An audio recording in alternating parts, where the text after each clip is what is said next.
Hey, what's going on, guys? Welcome back to the Morning Mayhem. It's your boy Chris coming back at you again this wonderful Friday. Hope you all are doing great. If you are back with us again, I welcome you back to the Mayhem. If this is your first time, of course, welcome to the Mayhem. Really excited to have you guys. As normal, we'll have our Friday show today, which is the long format. Never know how long it's going to end up being or how short it's going to end up being. Usually never on the short side, to be fair. But then we will take each segment, break them down, and release them throughout the week as morning nuggets. So look for those. I think I should have probably 5 coming out this week. Sometimes it's 5, sometimes it's 6. I know we had an extra one week when we were celebrating Nerdrotic for hitting 1 million subscribers. Speaking of which, I'm a fairly new YouTuber, Rumbler, whatever, on all these different platforms down here that you see. So I'm not anywhere close to any major milestones, and I don't push for subscribers and likes and stuff. I do mention at the end of the show for sure, and then you'll see a little subscribe or follow or whatever pop up from time to time, but I don't usually preach it. I don't beg or anything like that. And as of this week, I think we hit 20 subscribers, which is great, for being out. We started the first or second week of February, so 2 months in now, I guess. 20 subscribers, I'll take it, absolutely, 100%. But 25 is a really nice kind of rounded number there, in the sense of like a quarter of 100, you know what I'm saying? So definitely not pushing necessarily or begging or anything like that. But if you've been watching us a while, and there's a lot of folks that are repeat viewers that are not subscribers, so if that's you and you feel so inclined, I encourage you, maybe hit that subscribe button today. Hopefully I earned that from you, but would love to see us get to 25 before the next week's episode. So just something fun to look at, and we'll see if that works out for us. Yeah. So today's rundown of what we're going to get into, let's see, we're going to talk about, obviously my movie review the review for the documentary, Quiet on Set, that documentary about Nickelodeon, Dan Schneider, and more.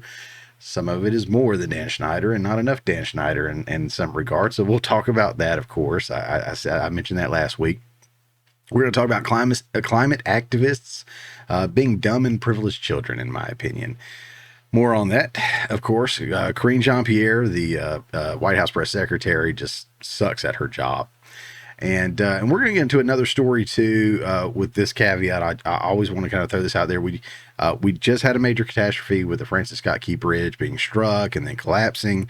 But I still feel like it's too early to cover that story, because new details are emerging daily, hourly even, sometimes, and I'd rather be right than be first. That's something along the lines I heard Denzel Washington say to some reporters that asked him about reports about being dead or something like that. He said, isn't it your responsibility to be accurate or be right instead of be first? There's always that jump to be first, and no matter what I do, I'm not going to be first, because I come out with episodes once a week. But that being said, I do want to be accurate. I do want to be right in my reporting for that. So we may cover that if there's anything of interest that I think you guys would appreciate, that maybe isn't being shared that much on mainstream media or talked about throughout social media and stuff. And, I'll bring that to you if it's something of interest. So not going to speak on that. And I say that to say this, that the other segment that we're going to talk about, I'm not going to go into a ton of depth because it's still unfolding right now too. But the raid on Puff Daddy's home hasn't really revealed anything of substance yet, so I won't go too deep into that, like I say, but we will talk about it a bit and some of the rumors, accusations around Puff Daddy that I think are interesting. And I don't know how I feel about calling him Puff Daddy, especially with some of the accusations and stuff. Something on that man and some of the people he's associated with is probably pretty puffy right now, or stays that way. So P. Diddy, Sean P. Diddy, Puffy Combs, Sean Combs. I may just call him Diddy for short, or the Diddler. But yeah, good stuff. So, but first, let's talk about the fight for victimization, for victimhood, how it's significantly more honorable these days to be a victim than to be a success story. And if you can be a success story within that victimhood, you are just miles ahead of the most successful, by normal definition of successful that we have in the world today. The Elon Musk, the Jeff Bezos, forget those guys. If you are a victim, if you come from a victimhood class, you're the real winner. Let's get into this story. Not a whole lot to talk about on this one, but Elliot Page, if you remember who Elliot Page is actually Ellen Page. Ellen Page is an actress who recently, within the last couple of years, has decided to go as Elliot Page, I think even non-binary. I think that says that in here. Let's see. Non-binary. I don't know where it's at, but I think it says that Ellen Elliot, whatever, is a non-binary, this and that or whatever. It's a chick that's got a mental disorder that thinks she's a dude or non-gender or something like that. I don't know. Won't get into this whole thing too deep, like I said, but this is just something that popped up on the radar and I thought it was fitting to talk about. It says Ellen Page, slams devastating crackdown on LGBTQ rights at Juno Awards. So here's a very successful actress / actor at an award show getting to honor somebody from within the LGBT community. And she's talking about how victimized and unfortunate it is to be LGBTQ. I don't think that necessarily lines up with the world today, but maybe. Says, and I'll make the corrections here as best I can. It says, Ellen Page criticized Canada's rollback of LGBTQ rights on the stage of the Juno Awards in Halifax, Nova Scotia on Sunday night. We are at a time in history where the rights of LGBTQ2 plus, always adding something, people are being revoked, restricted, and eliminated throughout the world, and the effects are devastating. Page, a transgender Halifax native, said in a speech presenting twin singer-songwriters Tegan and Sarah with the Juno's Humanitarian Award. Page praised the work of Tegan and Sarah Foundation, the Tegan and Sarah Foundation for two SLGBTQ plus youth. So this says 2 SLGBTQ plus. Then up here it says LGBTQ2 plus. I don't even think they know what it's called anymore. Yeah. So anyways, I'm going to back up here real quick. And this is pretty much the end of the story for this segment. But we're living in a time where people that are in this, alphabet community are being revoked, restricted, and eliminated throughout the world. The last handful of mass shooters, unless I'm mistaken, were members of the LGBTQIA plus 2 whatever community, and they were targeting Christians for the most part. Feel like we have eliminated women's sports almost and replaced them with transgender or male sports 2.0 or second tier or something. It's kind of a tier between men's sports, whatever this new thing is, and then women's sports.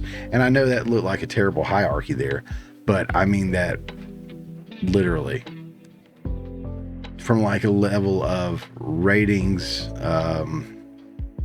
interest, sportsmanship, athleticism. But I mean, that's the whole thing. Like, you can get upset about me doing that, or you can agree that men's sports and women's sports are completely different. So, maybe we cheer on the alphabet for bridging the gap. I don't know. But I feel like this is the exact opposite. We are completely redefining things for this community. But everybody wants to be a victim, from politicians to athletes, actors, other celebrities, on down to regular civilians like you and me. It's a fight to be the biggest victim, because that comes with the biggest reward so often. Whoever belongs to the largest victimhood group at the moment seems to get away with damn near everything. Not only that, but we have to restructure our lives, our language, and daily activities in such a way that we kneel to every desire and demand from said group.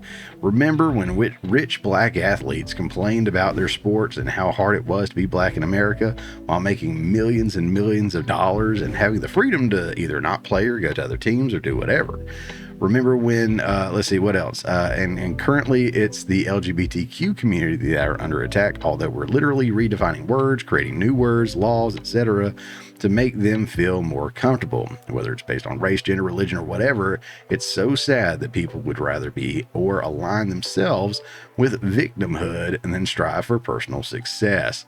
Often it's an excuse for why they are not successful. I can make mistakes, I can make excuses, and I can say, oh, it's because of blah, blah, blah, blah. But at the end of the day, I have to figure it out. Someone once told me, one time they said, find an excuse or find a way. And I've never forgotten that. It was a great line. I know some people will say, pick yourself up by your bootstraps. AOC thinks that's impossible for some folks to do, but AOC's an idiot. So what does she know? But hats off to you guys out there that are the doers, the movers, the shakers, that are not letting your situation define you, that are not letting, victimhood hold you back, that are finding ways to get things done. Hats off to you. Keep doing you. I'm proud of you. And so is everybody else. Next segment here, we're going to talk about the climate activists and how they are behaving as spoiled, rotten brats and like children. Now, look, again, I'm very much so on the conservative side and Republicans for the most part, but I understand this whole climate thing to a degree. Not necessarily climate change and activism and everything, but I was a Boy Scout. I'm an Eagle Scout. I absolutely 100% believe in conservation. I think we should recycle when at all possible. I think we should take care of Mother Nature. I think we should give back to the planet. I think we should do everything we can to maintain the integrity of this planet as long as possible, to pass it on to generation upon generation upon generation, and not make the world a worse place than it was when we found it. That said, I think the left is absolutely insane in how they go about spreading this message, pushing this message, and the overall message itself. Getting rid of fossil fuels and going strictly to electric stoves instead of gas stoves, electric cars instead of gas-powered cars, getting rid of fossil fuels so plastics go away and stuff like that, and having absolutely no plan B or any transitional plan to get us there. I think that's a huge mistake. Another thing is this whole climate activism thing. They're like, hey, if we don't do something today, the temperature's going to rise so much that the earth's going to explode in a couple of years or catch fire or we're all going to die. Well, that was like a handful of years ago. Nothing ever happened. Al Gore still is alive. Obama still has a house on the beach. We keep hearing about it. Nothing has really changed. The impact that we as human beings have on the climate is so minuscule compared to various other factors. And not only that, but us as a society in just the United States, or just in, Paris, France, or wherever, these little pockets, pale in comparison to what some of these other countries that have no interest in doing anything. I want to say it was like India is a huge one. I know China is, and they are huge pollutants and stuff like that. But even with that, I don't think fractionally what they're doing is impacting all that much. I think it is a fraction of a percent that we are contributing to any carbon dioxide or anything like massive to the environment. The impact that we have on the environment, on climate change and everything is so minuscule, it's not even measurable for the most part. But we'll talk about that another time. Let's just talk about the babies here. This is from Rolling Stone, which used to be a magazine that covered all things music entertainment, and now they're stupid. So, blocking Burning Man and vandalizing Van Gogh, climate activists are done playing nice.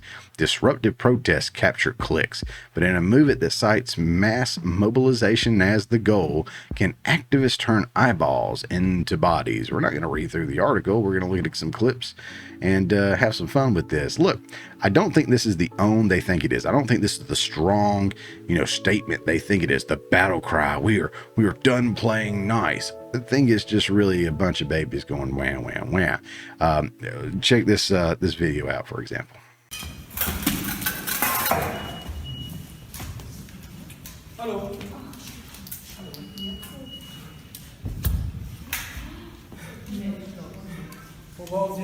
Menschen hungern, Menschen frieren, Menschen sterben. Wir sind in einer Klimakatastrophe.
If you sit down in front of it, if you sit down in front of it, sit down in front of it.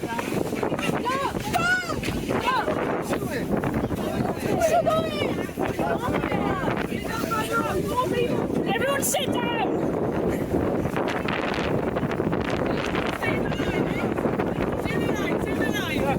Sit in the line. Stop!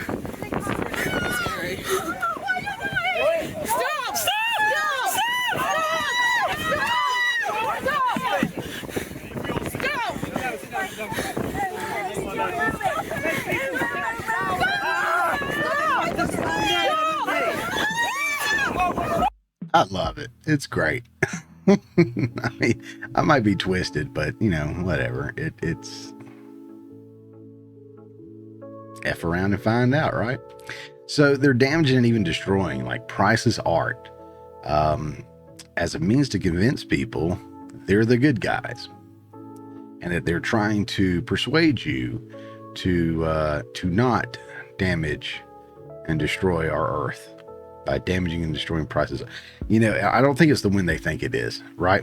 And what's with everybody super gluing themselves? They'll like put the glue on or stick their hands to the wall or to the cement or something like that. You know what? Let them have their way. You know, I think just give them what they want. Let them stay cemented or super glued or whatever to wherever. Put a little caution police line up where people can't cross, people can't enter the area. Let them out whenever they want. Hey, as soon as you decide to unglue yourself, you can come on out. If it's days, nights, weeks, whatever, they'll figure it out.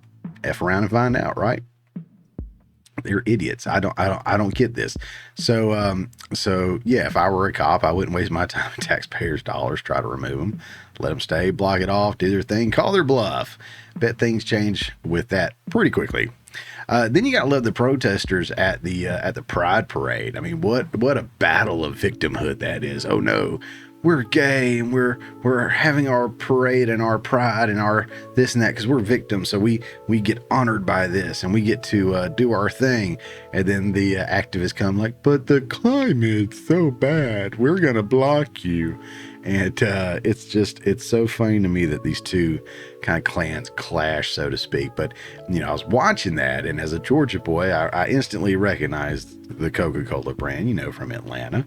And there was something interesting about that Coca-Cola, I don't know, what was it, float, bus, whatever it was. It caught my attention. See if you notice it.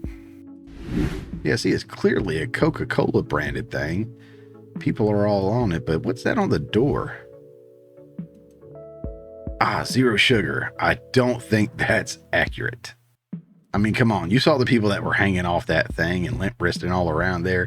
Plenty of sugar there. Plenty of sugar in front of it, laying down and in dresses and stuff like that. I'm kidding. I'm having fun with you guys. But those people, not the ones that were, you know, doing the pride thing, even though I've got some issues with some of that stuff. They looked like they were saying having fun and everything was pretty straightforward. No, well, not straight forward, I guess. But yeah, those idiots laying in front. What do they think? They're not going to get run over?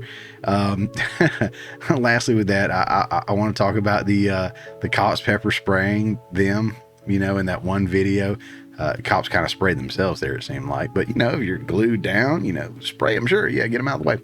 And what was interesting to me, again, with those shots with that was they look like, oh, they're holding each other. They're victims. They're being victimized. They're being assaulted by the police for just going out there and sitting in the road and causing chaos and, you know, whatever. And then, of course, the bus driver that just kept rolling and people were yelling, stop, stop, stop. It's almost like the bus driver was out of line for driving a bus on the road, as opposed to they were for standing, sitting, and leaning against it to stop it while standing in the road. Look, yeah, leaning against the bus and hitting the window isn't going to make him stop. And then sitting in front of it certainly didn't make him stop either. So more power to him on that. I have seen, we'll call them protests, so to speak, that turned very, very violent for anybody who stopped. Semi-trucks I saw would stop during the Summer of Love protest where they were blocking the roads, and it did not end well for the drivers. So I know if that were me and my friends and we were being called to protesters in the road, or we stumbled across them, this would be more of our speed.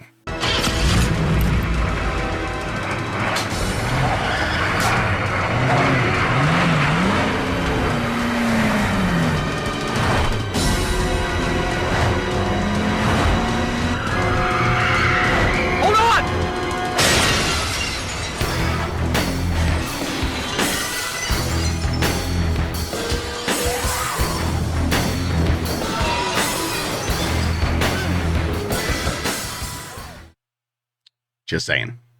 All right. Next segment, we're going to talk about P. Diddy a little bit. So again, I won't, because there's not that much out there yet, I won't go super deep into this one. Bruh. Even my dog huffed at that one. He's like, so let's look at this article real quick. Again, won't go into too deep here because I'm going to keep saying that probably. That's fun. Won't go too deep into this, but we'll go over it just a little bit. But this from New York Post says Sean Diddy Combs has been untouchable for decades, but now people are out to take him down. Again, blah, blah, blah, blah, blah, blah, blah. There's one particular part I wanted to get to was the allegations. Here we go. And this certainly isn't all the allegations or rumors or anything like that. We'll get into more of that in a minute. It says, here's what we know about the allegations against Sean Diddy Combs.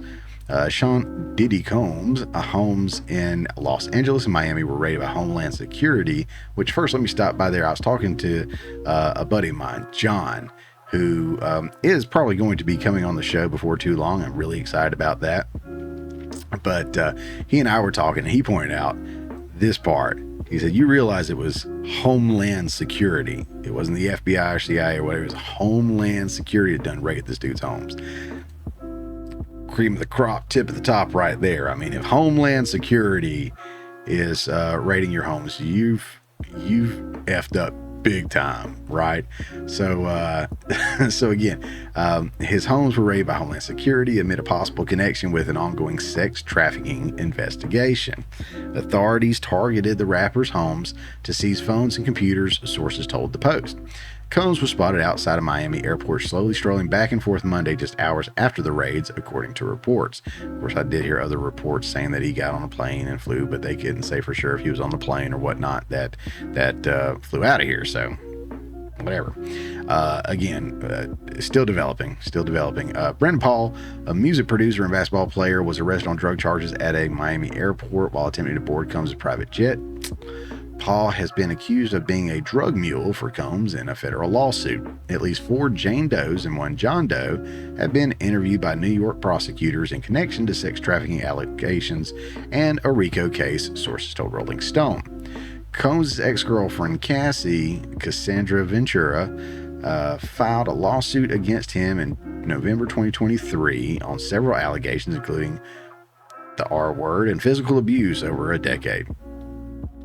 Let's see. Combs and Cassie settled a lawsuit one day after she filed it. November 2023, the rapper accused of drugging, filming in SA a woman on a date in 1991. The lawsuit describes how Combs drove the alleged victim to a music studio where she could not get out of her car before taking her to a place where he was staying to SA her. A third woman filed a lawsuit against the celebrity in November 2023. This was all in November 2023. How about that? Claiming that he and singer-songwriter Aaron Hall took turns SAing her and a friend in the early 1990s. The woman listed as Jane Doe in the lawsuit claimed that a couple of days after the assault, Combs came to the home where she and her friend were staying and violently attacked her. Lastly, here in December 2023, Combs was hit with a fourth SA lawsuit that accused him and others of SAing a 17-year-old girl at his New York City recording studio after drugging her and supplying her with alcohol. So again, that scratches the surface of maybe the legal stuff that they're looking at. A lot of it has to do with the, from my understanding, is the sex trafficking and the drugging kind of stuff, not necessarily the assaults and abuse and everything like that, which were already covered previously. Dang, my dog. So interested to see where this goes. Sex trafficking, human trafficking in general. I mean, we saw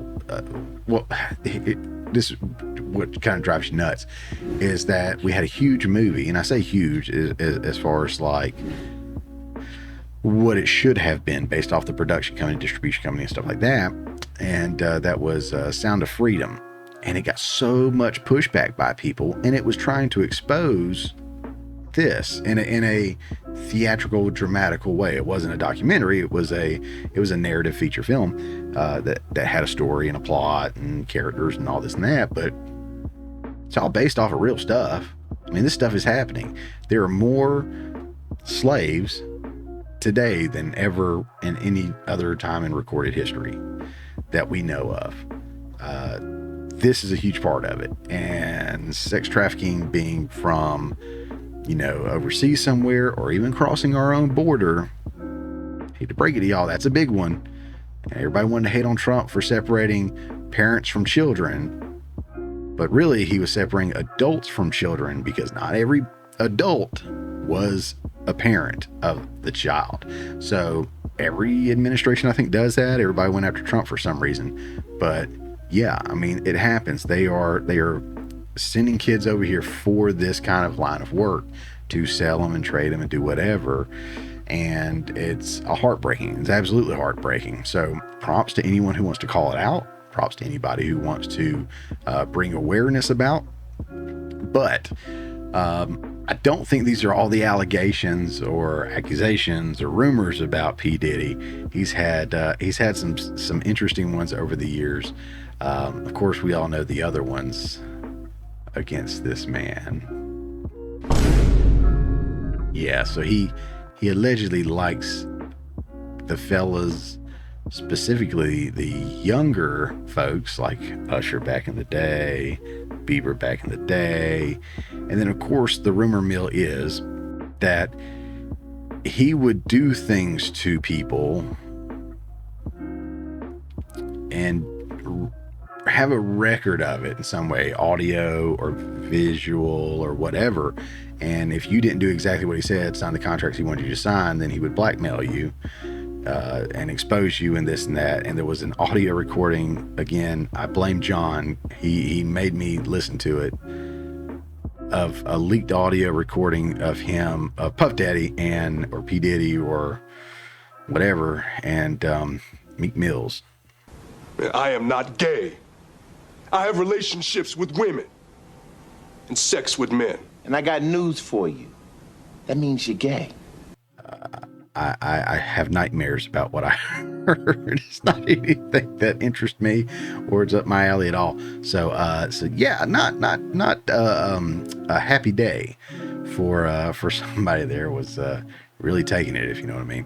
But yeah, and then of course the OGs know the other accusation or rumor that involves Diddy. So as John and I were talking, and to any other Tupac fans out there, I think we're sitting back and enjoying what we're seeing. And what did Cat Williams say earlier this year? Is it this year? Yeah, earlier this year. All of these big dick deviants is all catching hell in 2024. It's up for all of them. It don't matter if you Diddy or whoever you is, TG Jakes, any of them. All lies will be exposed. That's all. And anyone who takes that the wrong way, know why they take it the wrong way. Now, I've had to turn down $50 million 4 times. 4 times, just to protect my integrity and that virgin hole I was telling you about. Right, because P. Diddy be wanting to party. And you gotta tell him no. You got to tell him no. I did. I did. See, I got the receipts for everything I'm telling you. That's why I can say them so freely. Kid, I need another one. You here, get your number. Thank you, sir, thank you. Come on. Because early on you was accusing me of being... Cat, man. Yeah, it's crazy. Yeah, it is crazy. And it's crazy to see how everything's kind of coming about now between Nickelodeon, Dan Schneider, which we'll get into in just a little bit, P. Diddy, so many others. It's just March. It's just March. So we have so much more to go in this year. And definitely with this Diddy story, I'll be watching it. And as things unfold, as we find out more, if there's anything that I need to bring to you guys, I will be covering this more and more as we find out more. But before we continue on, I do want to talk to you guys real quick about Coffee Brand Coffee, a company that I've spoken about for a long time now. I really like them, and they have a special going right now, as you'll see here. It's right here. It's 15% off. Now, the discounts with our codes, affiliate codes, have been changed to 5% from 10%. The reason for that is some really, really good point systems they have. They call them coffee beans or beans instead of points. Clever, I get it, beans, but it's 5% instead of 10%. But right now, for a very, very limited time, they do have this deal going on that I want to make sure I let you know about. Coffee Brand Coffee serves people who are sick of the gimmicky companies who offer marketing in place of truly great, fresh roasted coffee. The fulfillment and roasting facilities are located right here in the United States. Each purchase is hand roasted to order. That means they wait until they receive your order before they fire up the roaster. Lastly, it's delicious. As you see here, I've got me some. There's some more in the kitchen. Right now, they're giving away a very special discount of 15% off for our viewers. Be sure to use the link in the show notes to unlock 5% off your entire purchase. But then if you use the discount code LOVE, that's LOVE, LOVE, you're going to get a total of 15% off your entire purchase right now. Now, this is for a limited time. It's not going to last. So make sure that you use the link below in the show notes, description, whatever. And then upon checkout, LOVE, LOVE, to get a total of 15% off your entire purchase for the best coffee, tea, and cocoa online. Go to coffeebrandcoffee.com using the link below. Don't forget to use discount code LOVE. All right. Let my dog out real quick before we move on to this next one. Hold on. All right. Let's go ahead and talk about probably the worst press secretary I've ever seen. The great Karine Jean-Pierre. This is from, who's this from? Washington Times. Washington Times says Karine Jean-Pierre abruptly hangs up on radio interview after host asks if Biden has dementia. It's not entirely how that worked out, but close enough to count. So we know this administration is really big on not taking difficult questions. You can hear it anytime when they talk to the press or they do town halls or whatever. They are always kind of protected or insulated from those difficult questions, whether, Peter Ducey or somebody else may get one or two off, but it's quickly blown off by KJP right here. She'll avoid it, or she'll get sassy and just move on with her bad self. But she rarely ever actually answers difficult questions, which is same for a lot of people in this administration, including Joe Biden. So this is a great example of what happens when they're asked real questions. And you would think the press secretary of all people would be able to field questions and roll with the punches. Apparently not. So gonna look at this real quick. I could not find a great recording of it standalone by itself. So I am kind of piggybacking here off of Black Conservative Perspectives channel. If you've never heard of him, let's see, I think I can show you. Yeah, Black Conservative Perspective, great channel, great commentator, and that's him right there in the little screen. There he is. He's great. Dude's almost at 1 million subscribers. I mean, he's 3/4 of the way there, 768. He's absolutely killing it. So I hate to piggyback off of another commentator's stuff directly, but I want to make sure that because I'm giving him all the credit for that. But this was the best audio recording I could find from what this article was referencing, and I wanted to make sure I brought it to you. And we're going to go off of this so I can kind of start and stop and play with it a little bit and commentate along the way. We're not going to go back to that article. We're not going to do a deep dive in anything. We're going to look at this a little bit or listen to it, I guess is the better of it. Let's see if it'll play for us, and we'll get into a little bit here. When I told a number of people that I was talking to you today, it was interesting, though. They all said, would you please just ask her, does the president have dementia? And so before I move on from that, does he? Mark, I can't even believe you're asking me this question. That is an incredibly offensive question to ask. But people ask it. Wait, no. Mark, you're taking us down this rabbit hole. Let me. She spent like almost a half a second. No. And she does that. She doesn't do it because she's trying to recover from being interrupted.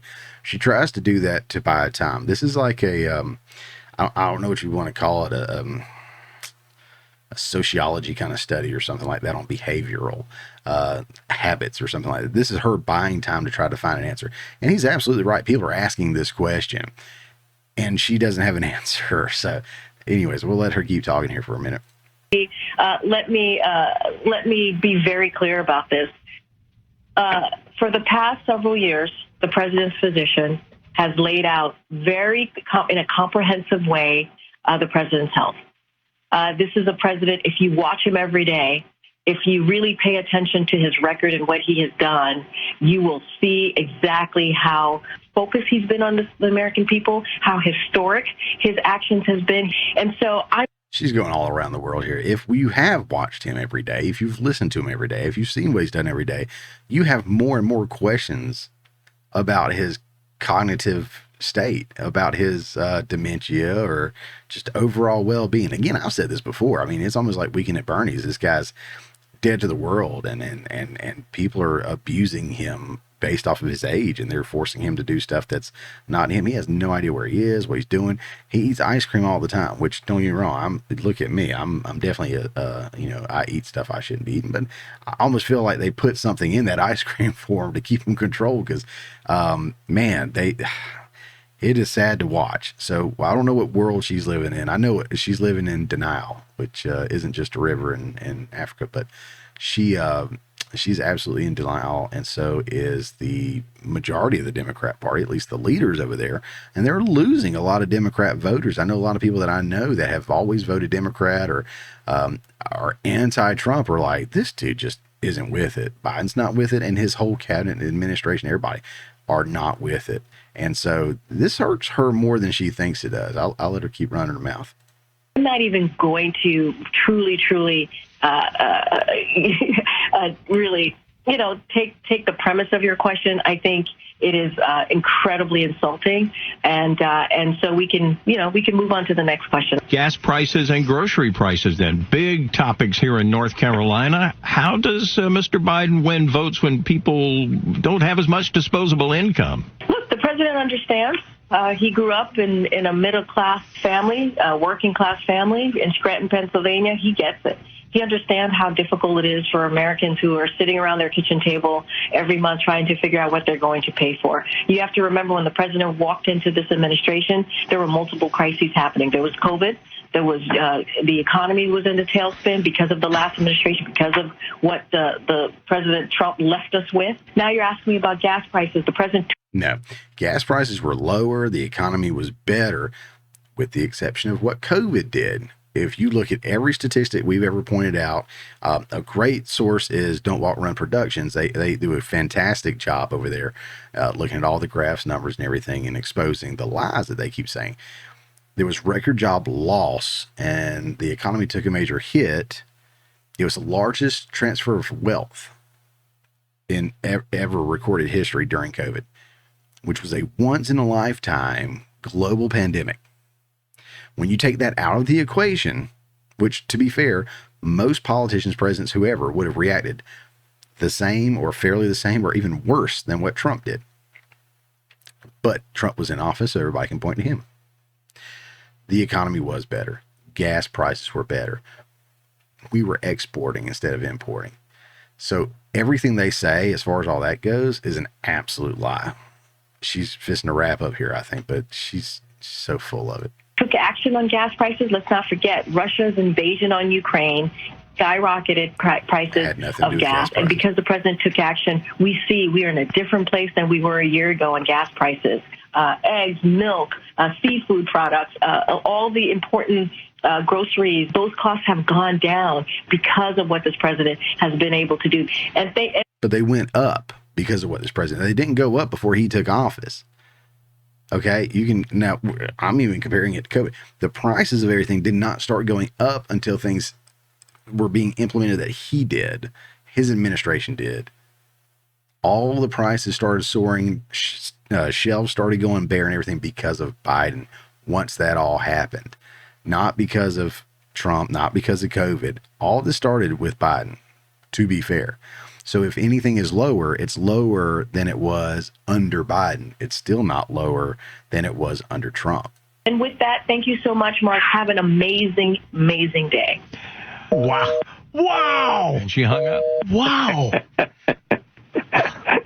I mean, Mark, you listen, I am nominating you to get a press corps badge, and you need to go to the White House. I'm sorry, but you asked 3-4 incredibly salient, important questions that are all front of mind, nothing out of bounds, no baba-booing or anything like that, right? And you did it exactly right on. And I don't understand the fragility of this person. Yeah, and that's what it is. It's fragility of not only of her, but of this whole administration. Like I said, they've done everything they could to insulate all these people from getting legit questions that we want to know. The taxpayers, the civilians, they say out of one side of their ass that inflation has dropped drastically and wages are going up going up faster than inflation is. The metrics that they use for that are so out of whack. The average person still spends more money today on just the necessities, groceries and bills and whatnot. Mortgage rates are higher, interest rates, home prices, groceries, like I said, gas. Things are still higher than they were before Biden took office. We still spend more money today than we did 4 years ago, 5 years ago, whatever. It's not a good look for them because they are trying to force this Bidenomics and they're trying to force this lie upon people. And people know now that they're lying, where they've always lied, don't get me wrong, but it's a lot more evident now when they go to the grocery store or they go to fill up their car or they, do whatever, and it costs them more and they have less money in their pocket to do it with. More people are diving into their savings or credit card debt than at any point in time in history. That's a fact. You can look that up. That is a fact. So don't believe them, and their whole thing is don't believe your own lying eyes. So as long as you are woke in the sense of, aware of what's going on and mindful of what's going on, you'll see it. And you know what? You don't have to blame anybody specifically. You don't have to be the bad guy. I'll be the bad guy. A lot of this is the Biden administration. It is what it is. Business owners across the board said things were so much better under Trump. They had their most profitable years under Trump. We got more money back in our checks under Trump because less taxes were taken out. There's so much here. But that's all for this thing. I will say, go check out Black Conservative Perspectives channel. I have a link to that clip in the show notes below, and I also have a link to his channel directly, just to his overall channel. Go check him out. He's coming up on 1 million subscribers. He's 3/4 of the way there, or over 3/4 of the way there. So go check him out, hit him up, and don't forget also to go to the polls in November, and let's kick out this administration. So last thing we're going to get into is the Quiet on Set review. This will be the longer segment for sure, and I'm going to be referencing my notes a lot because I had to kind of jot stuff down that I didn't think I could remember. So I'm gonna go let my dog back in real quick, and then we'll get to this. In the early 90s, Nickelodeon was kid everything, and you better hope that your house had cable. Wasn't there to educate you. We were there to have fun, to get slimed, to be entertained.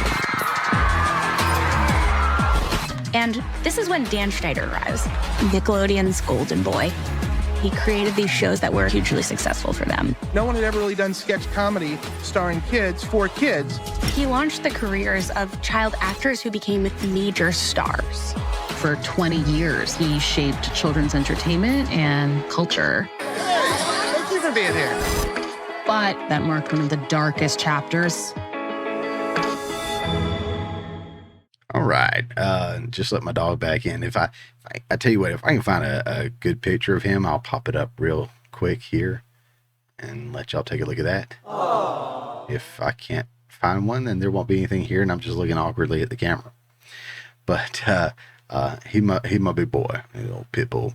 So something cute and fuzzy and lovey-dovey to look at real quick before we go into this last segment, because this is a deeper segment, it's a darker segment, and honestly, guys, you know, doing the podcast, vidcast, whatever you want to call it, it comes with its own pros and cons. I enjoy doing what I do, talking to you guys, and talking to a buddy of mine, Dustin, last go around with rolling this out.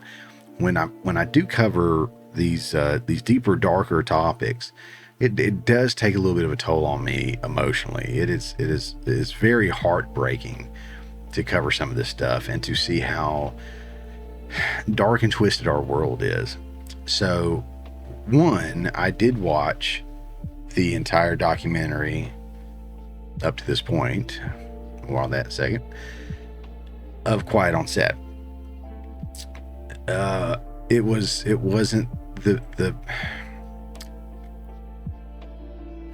wasn't the greatest documentary I've ever seen in my life. It wasn't the hardest thing I've ever had to watch, but it wasn't an easy watch either. It was very gut-wrenching, and especially as a father, it pissed me off quite a bit. I've been thinking about how to kind of recap this, you know, or review it or whatever with you guys. And, you know, was I going to do a full in-depth review, kind of like my 2+ hour State of the Union address review? No, I'm not doing that.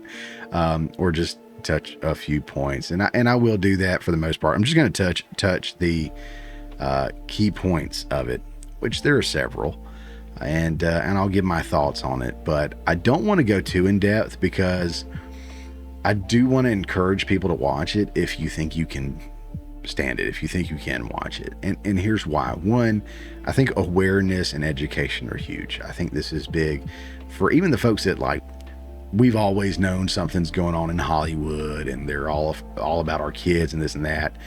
A lot of people already know that. I get it. I've always kind of understood that that's the case, right? Myself. But watching this can only, yes, it brings to the forefront of our minds and gets us more, you know, activated in our thoughts of dealing with stuff like this and how we look at things in the world. But it also is more views for the documentary, and that's more support for the documentary, and that's showing more of an interest in stuff like that.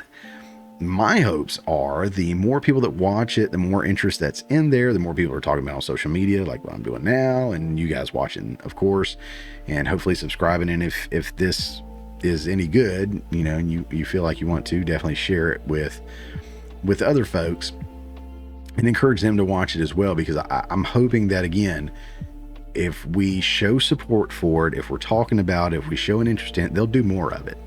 And I don't mean that by me being like a sick, twisted guy, like I can't get enough of this stuff, but it's a great incentive to expose more. And I think that's going to be healthy, as much as it sucks to hear it and relive it for probably, you know, these people that have gone through it.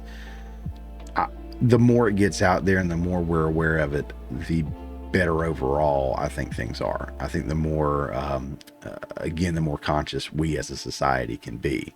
And a more conscious, more aware, more active society is always a good thing. It's when we are asleep and we are sheep and we are mindless that we end up getting screwed over all the time in the upper echelons, the government, the bourgeoisie, the whoever, you know, these guys get to run amok on us. So again, I'll be referencing my notes quite a bit here, going back and forth with some other things. Let's see. Yeah, and I don't think I have this in order, so I do apologize ahead of time. It's quite a bit, but again, I did try to kind of narrow it down. So let's go ahead and let's get into some of this. So oh, and before I do, this is not a kid's show. Not the documentary. The documentary definitely isn't, but The Morning Mayhem is not a kids friendly show. I try to be very family friendly for the most part. You'll hear things slip from here and, you know, here, there, and some clips may have some things in there, but the subject matter a lot of times of what I talk about or what gets presented is really not kid friendly.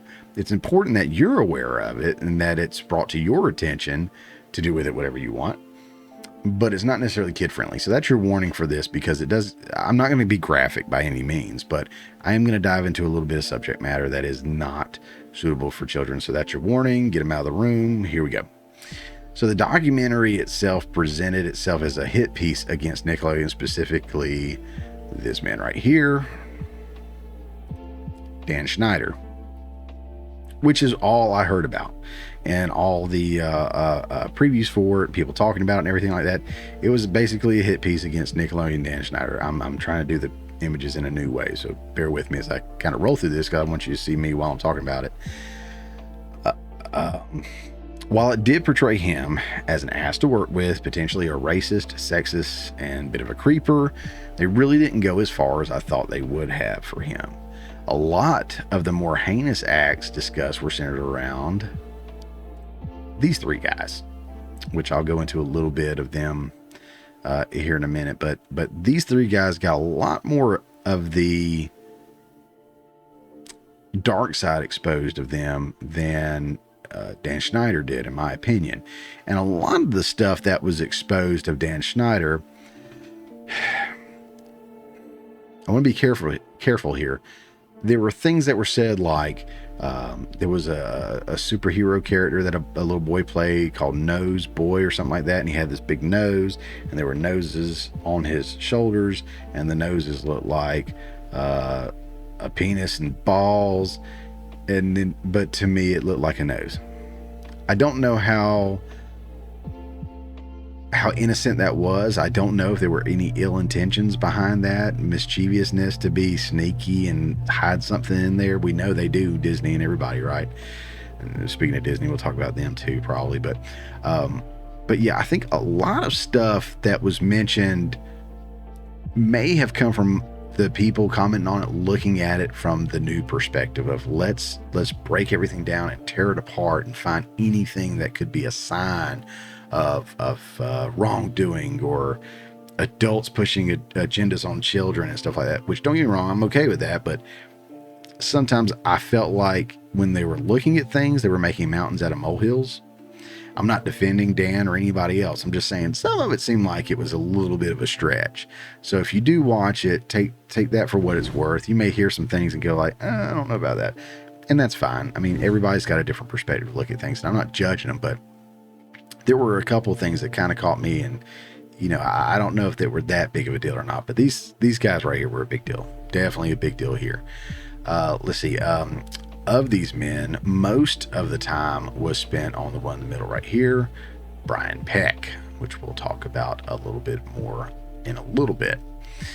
Let's see. Yeah, this woman right here is one of the mothers of one of the girls that worked for Dan Schneider. It's one of the actresses on the show. She worked alongside Jason Handy right here. A lot of them did. Jason Handy was, look at him, smiling, good looking guy. He was friendly with everybody. And all the little video clips I saw, I thought he was gay. But apparently he wasn't because he sent this woman's little girl email correspondence all the time. So when they weren't filming, he would correspond with her through email. This was the early days of email and internet and all that fun, good stuff, right? Probably with the dial-up tones that you guys remember and everything. But, or some of you remember, might be dating myself on that one. But he ended up eventually sending her, or her daughter, I forget her name, and I'm trying to leave some of the names out, because they've been through enough. I'll mention one specifically in a minute, of course, because he was the focused one. But eventually that Jason Handy guy emailed her daughter an image of him pleasing himself and saying that he was thinking of her, a child who I think at the time was like 11 or something. I have an 11-year-old. So a lot of this was hitting pretty close to home when I was thinking about things. Now, this woman did not get any bonus points from me, didn't get a lot of respect from me on anything, because when this happened, she debated on whether she was going to go to the cops or not. She decided not to. I'm not thrilled with this woman. I'm not thrilled with that decision. In fact, it took more children to be harassed and possibly assaulted before anything ever happened to Jason Handy. And they did eventually arrest him, and he was charged. And they did contact her and asked about the photos and everything like that. And I just imagine in situations like that, if she or someone else would have spoken up as soon as it happened, how many more children could have been spared? So, I don't know this woman personally, so I'm not going to dig on her too much, but not the best move there in my opinion. I know a lot of people on the web have been displeased with her as well, along with another woman we're going to talk about in a minute. But this guy right here, this is a boss. This dude had my utmost respect. This is Drake Bell's father, Drake Bell, who was the main focus for a good portion of it to talk about what happened to him. We'll get into that more in a minute, but I'm going to name drop him because he did come on the show and he did talk about his experiences. So this is Drake's father. After he and his wife got divorced, he made it a point to support Drake in whatever he wanted in order to build a closeness with him and support his dreams. Drake wanted to act and play music. But with the acting, his dad was his biggest supporter, took him to auditions, stayed on set with him, managed him, everything. Eventually, weirdo Brian Peck right here in the middle. We're going to start talking about this guy, Brian Peck. I'm not going to hit on him that much. He's a pedo. He's a pedo. He's pefo and worse. But not gonna harp on that last guy too much. But Brian Peck. All right, so we're going to talk about him some. So eventually, Brian Peck started coming around more and more and would like touch Drake in a way that his dad noticed, and it's like, that seems a little inappropriate. That seems wrong to me. So let's quit doing that. And so he said some stuff to Brian, I think. I know he went and he talked to the studio, and when he called the attention to the studio, they told him that Brian was gay. And so, he's gay, and you sound like maybe you're a little homophobic, which I don't know back then, but definitely right now, that is a threat. Like, if you're homophobic, we're going to cancel you. We're going to ruin Drake's career. We're going to do everything. So he kind of backed off, didn't say anything to the studio, but he still was trying to prevent this Brian dude from getting too close to Drake. So hats off to him. This guy right here was a real hero. He had my respect big time. But eventually, as they all do, not all, I shouldn't say that, as the worst of the worst do, I guess, as they try to do, they try to separate the children from their parents. And so Brian Peck did separate Drake from his father. He created a wedge between there, eventually had Drake wanting to move back in and move his custody or whatever over to his mother instead of his father. Now, of course, that broke his father down. This man, I saw pictures of him when he was younger. I mean, this is a man. This is a man. It's not one of those modern day soy boy infused whatever. This dude looks like a man. Like, he'd shake your hand, be a man of his word. He'd fix your car, drink a beer with you, cuss like a sailor, and then turn around and go to church on Sunday, whatever. But like, it's man, and I'll speak to that more in a little bit there at the end of this. But it was sad to see this guy tell this story, because he was genuinely heartbroken, of course, when he lost custody to his ex-wife. And he told her, he said, look, here's the papers, here's the money, here's everything, whatever Drake wants, I support. But there's one stipulation: keep this pedo that I hasn't been confirmed as a pedo yet, but I've got a bad feeling about this guy. Keep him away from my baby boy. Keep him away from Drake. That's all he said. That's my stipulation with all of this. Otherwise, you can have everything you want. What did mommy do? Mom allowed Drake to go to auditions riding in the car with this guy, because they were like a different county over or something. I love when big city folks like in California or New York talk about, oh, I'm in Orange County and it's over in LA and I'm on the I-10, or I don't know where any of these places are. I know a lot of people do, because these are famous places and stuff like that, but it's not that big to me. I don't know. I'm not that interested in the makeup of California and stuff. So I don't know how far away these locations were. They kind of painted a picture, but apparently a lot of the auditions and stuff were further away from where the mother lived, and the mother didn't want to drive all that way to take them. And some of the auditions would be later and whatnot. So not only was Brian Peck driving Drake to the auditions and back, but because there were sometimes back-to-back auditions, or there were shoots or stuff, Drake would spend the night at this dude's house. The same dude that the dad said keep him away from, and the ex-wife's like, drive him to auditions, let him stay at your house, I don't care. So a lot of people are pretty, as you can imagine, pissed at the mom for putting Drake in this very awkward situation that turns out to be very devastating, actually. So for those that don't know, the bombshell story exposed was from Drake. Where's he at? Boom. Was from Drake Bell himself. He discussed the violent sexual things Brian did to him, which were at his house while he was spending the night. Not to mention all the other weird stuff, like going to all his performances for his band and calling him nonstop and stuff, which is what eventually led to everything kind of come to light. But he discussed the violent sexual things Brian did to him and how he felt he couldn't speak up. It took his girlfriend's mom to notice something wasn't right before anyone said anything. Basically, this dude was blowing up his cell phone. 40-plus-year-old guy was blowing up his cell phone nonstop. Like, where are you? Why aren't you hanging out with me? What's going on? And this was all while he was at the girlfriend's family's house. And the girlfriend's mom pulled him aside and said, what is going on? This isn't normal. And even then, Drake was like, oh, he's a friend, that da-da-da. He felt trapped. He didn't know what to do. And my heart breaks. My heart breaks for him. But kudos to the girlfriend's mom. She knows that. She called him out. I don't know if he's still with that girlfriend or not, but I would imagine he still keeps in contact with the girlfriend's mom, because she saved his life, basically.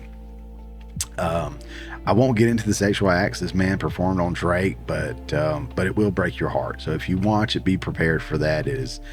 It'll break your heart. And he doesn't go into the fullness of it. the line he says in there, I'll let you watch it and hear what he says.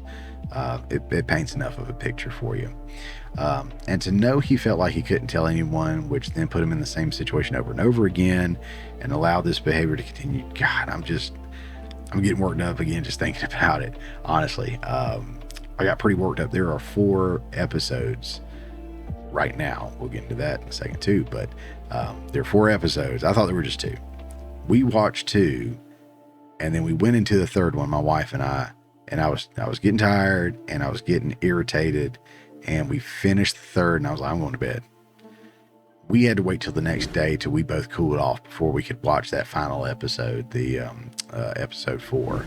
And yeah, so again, I got worked up watching. I got worked up putting all this together. I'm getting a little worked up now, so I apologize. But I am a filmmaker. This is something I want to do. And again, I am a father of an 11-year-old, and I have had my child on set with me in our small little atmosphere for a small period of time, right in my line of sight, as she will always be if she is ever on my set. I don't trust anybody. And it's so great that I am surrounded by people that have the same mindset. We probably won't call the cops if we ever find somebody doing something inappropriate.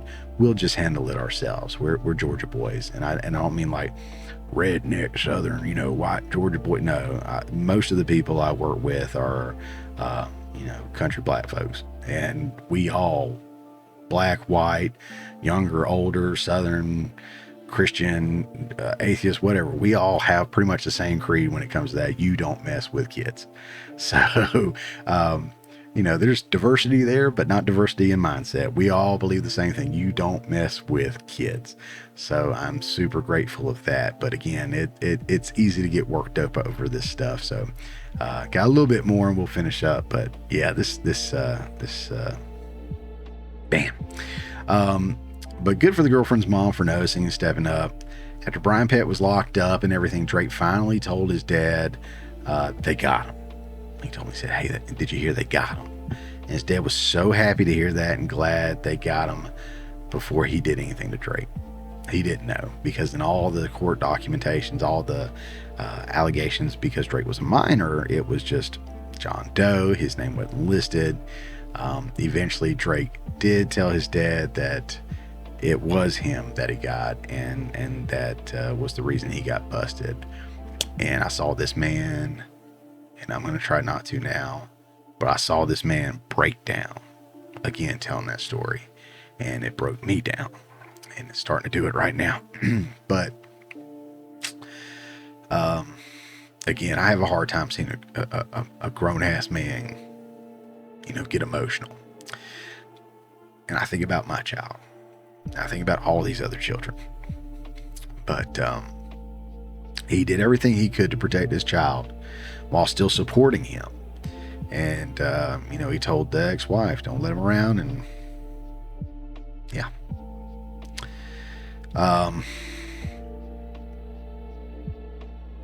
Sorry. So yeah, this monster right here destroyed his son, his baby boy.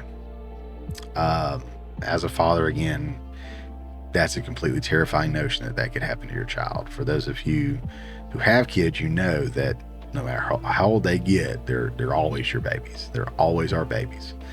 And I feel that way not just about mine, but my nieces, my nephews, my friends' kids. Again, John's. He's got a son that's just killing it. Nephew, my nephew over there, so to speak. I love kids. Not like they did, but I love kids, and I will do anything to protect them and their innocence. It's something else. So so my wife and I, we were so focused on this story, we almost completely forgot about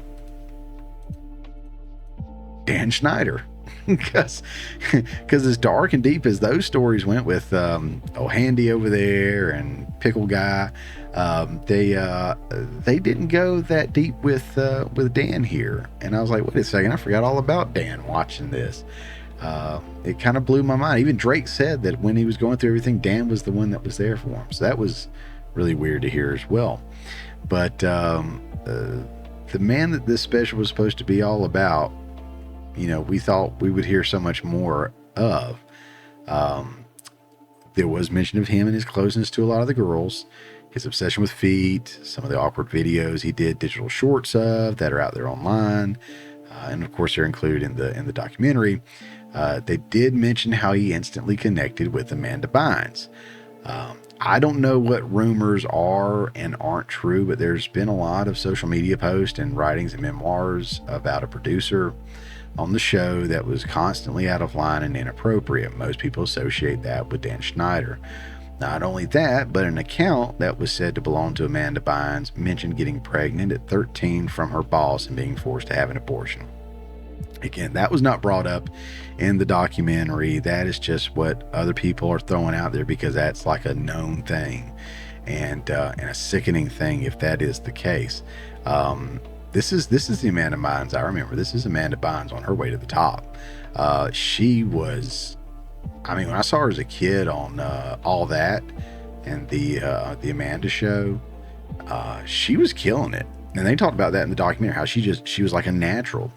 Apparently she was kind of groomed to be that way from her parents, and a lot was put on her. And it sounds like she was just screwed from the start. You know, no pun intended with that by any means, wasn't trying to be ugly, but she just had a bad go from the start with her mom and dad.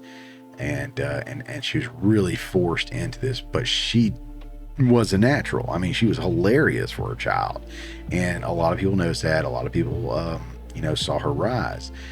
And Dan Schneider was really close to her. They talked about that in the documentary, but that's about as far as they went.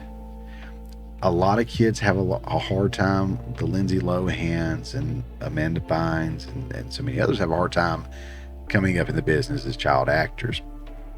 And now I'm not placing judgment here, but this is a side-by-side of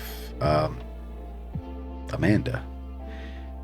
And she went from rising Hollywood starlet, comedic actress. I mean, again, she had it all. I mean, she was a beautiful girl, very, very talented. Again, rising star. And I'm not knocking this girl for her appearance or anything like that. I'm definitely not one to do that. Other people have, and I'm not doing anything about her attractiveness here, but I will talk about the lifelessness that we see here, and just when you go from what is kind of extremes here and the happy, the done up hair and stuff, and here she's got on wigs, or I've heard her say extensions, and she's got the face tattoo and everything, and now she's a nail salon person. She's doing nails. I'm sorry, I'm not in that. I don't do that. I don't know what it's called. A nail esthetician or something. But she's doing her thing, and I'm happy for her if she's happy and everything. But it's just so weird to see, and you guys have probably seen her in that process of kind of losing, kind of like Britney Spears did, losing it and kind of going off the deep end. But a lot of that is being attributed to this guy right here. And again, the documentary did not dive into that much, and I wish it would have, and I would love to see more on that, because I really think that people need to be held accountable for what they've done. I think those stories need to be exposed as well. Right here, I'm not going to read anything from this, but I do want to point this out, and I've got the link to it in the show notes below. But this is on Yahoo. It's called Quiet on Set: What Josh Peck, Drake Bell, and other Nickelodeon child stars were saying after watching the doc. And if you go through it, there are screenshots of tweets, some of the stuff from the film, again from the film, the documentary, tweets, Instagram stories, all kinds of stuff. So it may be something that you might be interested in. So I wanted to make sure I included that for you. Again, the link will be down in the description below. Lastly with this, like I said, we did watch all 4 episodes, but allegedly, and this isn't people, so I'm assuming this is a legitimate source, because it was floating around as kind of a unconfirmed rumor, but it looks like here on April 7th they're going to have a 5th episode with more of Drake Bell. which his story was dark enough as it is. Maybe he'll go into more detail. Maybe he'll name more names. Maybe more people will pop up. But of course, I'm sure we'll watch it, and I'll go back to that dark place again. But I do think that stuff is important to do. And so if there's anything of substance there that I think is worth adding on to this review, this recap here, I will do that. Again, this is, I mean, it's an in-depth overview, but it's still just an overview. It's not a full breakdown of the documentary. I don't want to do that because one, it would take a while, and two, it would take away from the documentary itself. And the documentary is very well done. I think you should go out and watch it and support it. And hopefully, again, that encourages them to do more documentaries like this, to expose more of the dark side of the entertainment business, Hollywood. I mean, we see what's going on with P. Diddy. You know, there's everything that Cat Williams was talking about, the people he was throwing under the bus. So I do encourage you to go see it. I truly believe the more support they see for this kind of stuff, the more we'll get. And I am here for it. Guys, that is the show. Thanks for sticking around. Just as a reminder, we do the long form show every Friday at 10 a.m. Eastern time. It's usually around an hour, give or take, usually more give than take or whatnot there. So we do that every Friday at 10 a.m. We cut up the segments, we're releasing throughout the week for what we call morning nuggets. We do have some upcoming reactions in a whole little series called Mayhem Reacts that will be getting released here in the upcoming weeks. Reactions to video, trailers, other videos, stories that are just little snippets and stuff that may be of interest to you. So be on the lookout for that. If you're not already, again, subscribe, turn on the notifications so you can see those reaction videos when they come out. Sometimes I'll just randomly post stuff throughout the week. Want to make sure that you see that as well. And again, where we're at the time of recording this, we're 20 subscribers. Would love to get to 25 by next week if at all possible. So if you are watching the content, enjoying the content, and want to see more, hit that subscribe button, that follow button if you're on a different platform. Again, it's not going to get me anything to get to 25 subscribers. I just thought that's a cool goal, and I would love for you guys to, contribute to that if I've earned it. If I haven't, that's fine too. And in fact, if you hate me or you got any problems with anything I said, leave it in the comments. I love to interact with you guys as much as possible. But if you did like the video, hit that like button down there, share it with a friend, and guys, we will see you next time. Now, I'm not being homophobic, because I hear that all the time. Dave, you talk about being gay, so you probably are gay. You probably want to have sex with another man. And I say, listen, voice in my head, I do not.